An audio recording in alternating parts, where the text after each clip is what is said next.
E a gente vai falar exatamente sobre o ciúme. E é curioso, porque quando se fala em ciúme, logo se pensa em uma coisa negativa. Mas eu não sei se você sabia que o ciúme é uma coisa divina. O ciúme bom, o ciúme divino, o ciúme sadio, ele vem de Deus. O próprio Deus tem ciúmes. E Ele colocou nos 10 mandamentos o ciúme. Nós vamos ler aqui o início do capítulo que fala dos 10 mandamentos. Deus falando com Moisés lá no Monte Sinai. Aliás, para você ter uma ideia, só para você ter uma visão do contexto. Deus tirou o povo do Egito e levou o povo até o pé do Monte Sinai. E Moisés subiu no Monte Sinai e lá em cima Deus deu para ele os 10 mandamentos, que eram as regras do novo relacionamento, do casamento que ele estava fazendo com o povo hebreu.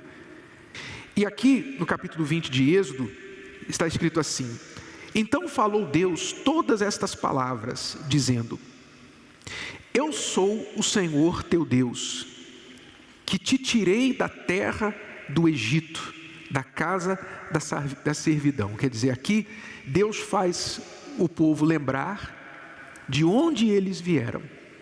De onde eles vieram, quem eles eram. Eles eram escravos. Deus está lembrando o povo: vocês eram escravos. Eu libertei vocês, eu tirei vocês daquela situação de escravidão. Então, lembrando o povo o quanto eles dependiam de Deus. Então, isso é importante porque muitas vezes nós temos o costume de esquecer, não é? Esquecer de onde viemos, o que superamos, o que Deus fez por nós. E às vezes isso acontece no relacionamento também. Quantas pessoas são traídas, não é? Isso acontece muito com homens que casaram jovens, tinham uma vida mais simples, e aí ele conseguiu galgar uma posição de poder, de riqueza, de prosperidade, cresceu financeiramente, profissionalmente. Então quando ele chegou numa posição profissional invejável, então ele pensou assim: bom, agora eu posso ter uma mulher mais nova. Enfim, o homem melhora um pouquinho de vida, e se ele não tem fidelidade, palavra com a sua esposa, então é muito fácil ele trocá-la por uma mais nova, não é? Troca a de 40 por duas de 20, em outras palavras, né? E isso é deplorável, isso é traição, e isso faz parte disso aqui que Deus está falando. Não esqueçam de quem vocês eram. Não esqueçam. Quer dizer, se a mulher pudesse falar para o marido, ela falaria assim: poxa, eu ajudei você a chegar onde você está, e agora você me troca por outra. Então, essa é a dor, né? E Deus está aqui já fazendo o povo se lembrar de onde eles saíram. E aí vem o primeiro mandamento. Olha o que Deus diz: não terás outros deuses diante de mim.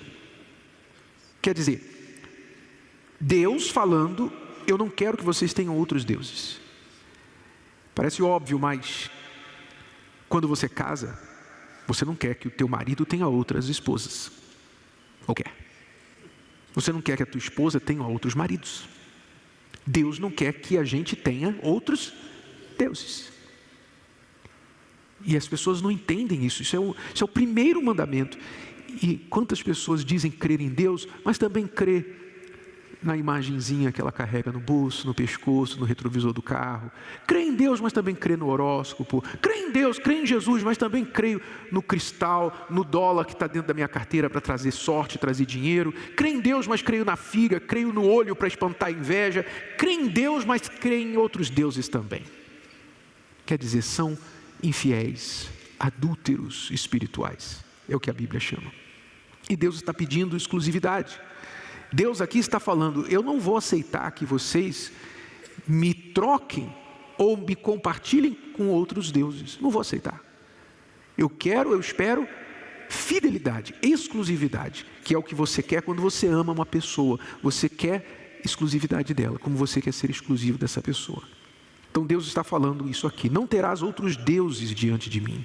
Não farás para ti imagem de escultura, nem alguma semelhança do que há em cima nos céus, nem embaixo na terra, nem nas águas debaixo da terra. não te encurvarás a elas, nem as servirás. Quer dizer, falando das imagens aqui, né, dos ídolos que as pessoas fazem, seja para venerar, seja para, não, é reverência, é veneração, etc. Deus fala, vocês não vão fazer, vocês não vão se curvar, vocês não vão ter. Hoje, traduzindo para o casamento, você, quando vê lá o marido curtindo a foto de uma outra mulher, né, que você vê que ele está curtindo pela beleza, pela aparência, pela sensualidade, você não aceita isso. Então você chega para ele e fala assim, quem é essa mulher na tua rede social? Quem é essa mulher que você curtiu? Sim ou não? É ou não é verdade? Você não aceita que ele siga a imagem de outra mulher. Você não aceita que ele tenha lá na rede social fotos com outras mulheres e não tenha a sua foto. Então, mesmo princípio. Você vê que a gente traz tudo de Deus, né? Tudo que está em Deus está dentro da gente, porque Deus nos criou a imagem e semelhança dele. Então, da mesma forma que a gente sente com respeito ao outro, é o que Deus sente em respeito a nós. Ele não aceita imagens, ele quer fidelidade. Meu pai era devoto de uma santa. Tinha lá uma santa enorme na empresa dele. E foi o que ele aprendeu. E eu aprendi também. Mas quando eu tive a oportunidade, o privilégio de ler isso aqui, de ler isso por mim mesmo, ler a palavra de Deus, então eu fiquei chocado quão claro Deus é nas Escrituras com respeito a esse assunto. Não tem dúvida. Tanto é que ele colocou no primeiro mandamento. Amém? Então, ele está falando aqui do quê? Da fidelidade. E agora vem a parte do ciúme, que ele fala assim, não te curvarás a elas, nem as servirás, porque eu, Senhor teu Deus, sou Deus zeloso. Essa palavra aqui, zeloso, que eles traduzem em português zeloso, no original é ciumento. E se você pensar, ciúme tem a ver com zelo, porque o zelo é o ciúme bom. Quando você zela pelo que você tem, você zela pelo relacionamento, então você cuida. Zelar é cuidar. Eu sou Deus zeloso, quer dizer, eu cuido de vocês e não aceito compartilhar, dividir vocês com outros deuses. Então ele fala, eu sou Deus zeloso, o Senhor teu Deus, sou Deus zeloso, que visito a iniquidade dos pais nos filhos até a 3ª e 4ª geração daqueles que me odeiam. E faço misericórdia a milhares dos que amam e aos que guardam os meus mandamentos. No mesmo livro de Êxodo, depois no capítulo 34 e versículo 14, ele também fala assim, porque não te inclinarás diante de outro Deus, pois o nome do Senhor é o quê? Ciumento. Ele colocou com Z maiúsculo, no original está Z maiúsculo, porque ele deu o nome dele, eu sou o Senhor, o zeloso. O zeloso. O Senhor, o nome do Senhor é zeloso, é um Deus zeloso. Então, esse zelo de Deus, essa expectativa de fidelidade, de exclusividade, é o que é bom e o que é sagrado e o que tem que ser cultivado dentro de um casamento. Um casamento instruído por Deus exige esse tipo de fidelidade, para que vocês tenham paz. Não é para nos privar de alguma coisa, é para nos privar só de problemas. Então é esse tipo de ciúme que é bom e que deve ser cultivado entre o casal. Então o ciúme, eu vejo assim que é uma consequência, muitas vezes, do que você sabe que é uma inclinação. Então, por exemplo, Deus, ele tem ciúme por quê? Porque ele sabe da nossa inclinação. Ele sabe o que a gente é capaz. Você não tem ciúme de Deus porque você sabe que Deus não muda. Deus não muda, Ele é fiel, Ele é de palavra, Ele não mente. Então você não tem ciúme de Deus. Mas, com relação às pessoas, você já não pode dizer elas não mudam. Você não pode dizer isso. Nós mudamos, nós somos falhos. Então o zelo é uma forma de proteger o que você tem e o que vocês têm.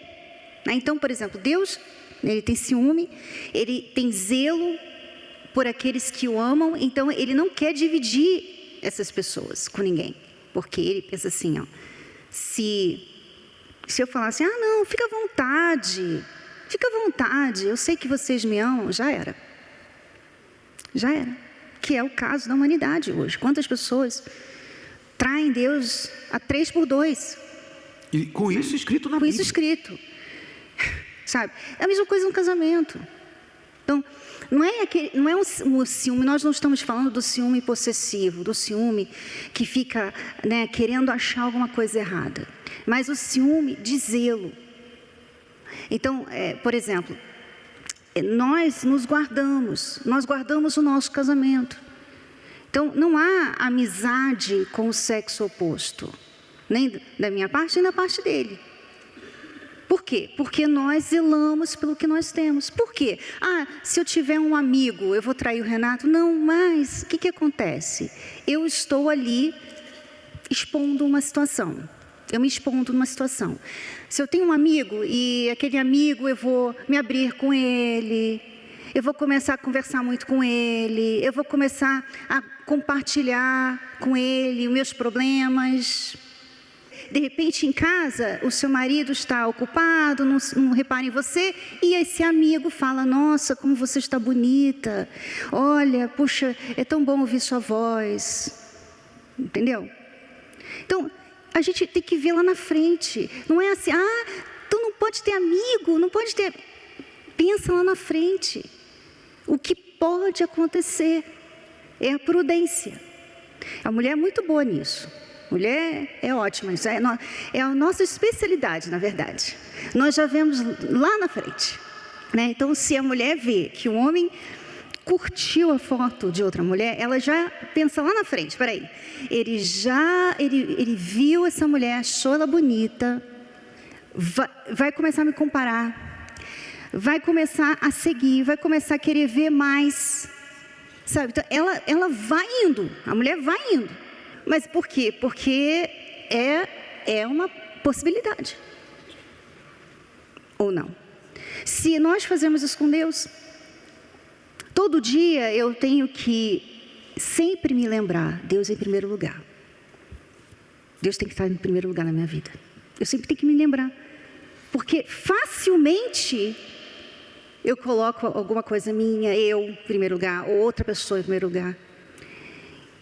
Quer dizer, então, eu tenho que zelar pelo meu relacionamento com Deus diariamente. Assim também o casamento, o relacionamento. Então, não veja esses pedidos que às vezes acontecem dentro do relacionamento como pedidos de prisão. Né? Você vai sair com amigos que eu não conheço. Realmente. Então, aí vem a próxima, né, dedução. Será que não é porque cansa?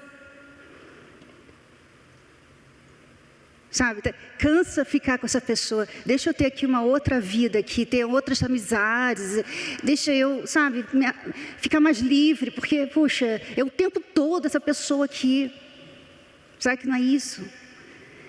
Então, você ouve muitas pessoas falarem assim, não, casamento é uma prisão, por isso, porque as pessoas não querem a exclusividade, darem a exclusividade, aquela, poxa, você é a principal pessoa na minha vida. Tudo que eu faço tem a ver com você, né? É isso que Deus quer da gente e é isso que é um casamento. Não tem a ver com prisão, mas tem a ver com prevenção de problemas. Quando você coloca certas regras para zelar pelo relacionamento, pela exclusividade, não é porque você é bitolado, está sendo controlado, pau mandado da tua mulher, ou meu homem está mandando em mim, tal. Não tem nada a ver com isso. O mundo, pessoal, não tem nada para ensinar para a gente sobre relacionamento. Não se esqueça. Quando você pegar conselhos aí de pessoas que dão conselhos sobre casamento, olha quem está falando. Que as pessoas não têm moral nenhuma para dar conselho. 3 casamentos, vive sozinha, tal, quer dar conselho de relacionamento. Então, não esquece o mundo. Olhe para a palavra de Deus. Deus fala sobre o quê? Sobre nos desviarmos da aparência do mal. A gente tem que se desviar da aparência do mal. Quer dizer, eu não sei se é mal, mas parece. Então não quero saber. Tem aparência. Eu não vou querer descobrir, eu não vou querer provar. É mal, provei, é mal mesmo. Não, eu vou fugir do mal. eu vou me desviar do mal para prevenir. Entendeu? Então, por isso, o zelo da relação exige que você cumpra certos limites, você obedeça a certos limites. Não vamos ter, como ela falou, não vamos ter amizade do sexo oposto. Então, contato com pessoas do sexo oposto é profissional, é por necessidade, amigos em comum do sexo oposto, em comum, enfim, não tem liberdade, porque isso não vem ao caso, não convém. Não convém. Siga uma regra na sua vida, uma regra que vai te servir muito bem na vida. Não comece o que você não quer terminar, o que não vai ser bom terminar. É o que Jesus falou, se olhar para a mulher e cobiçar no coração, já cometeu adultério. Essa é a questão, é que quando você olha, você já... O próximo passo é a cobiça. Não é assim, você olha e não acontece nada, você quer. Né? Então... Vai aguçar o que você não quer aguçar, você vai começar o que você não quer começar. Então tem coisas que a gente tem que, eu não quero, acabou. Risca da tua vida, não quero. A pessoa que obedece isso, como alguém observou, você dá carona para alguém do sexo oposto. Está ali no carro, está sentado ali, no lugar da tua esposa, no lugar do teu marido. Vocês estão conversando, pertinho um do outro. Sim ou não? Você acha que vai ser o quê? Que vai dar em quê isso? Todo dia. Entendeu? Então, todo mundo sabe disso. A verdade é que a gente não quer, o nosso coração não quer admitir, não quer aceitar. Então, a gente quer flertar com o pecado. E aí a gente dá causa para ciúme. E para você vencer as raízes que provocaram ciúme em você, que fizeram você desconfiar das pessoas e ser inseguro, que você vai ser trocado por qualquer pessoa, etc. A única coisa que resolve a raiz é você ter o Espírito Santo em você. Amém?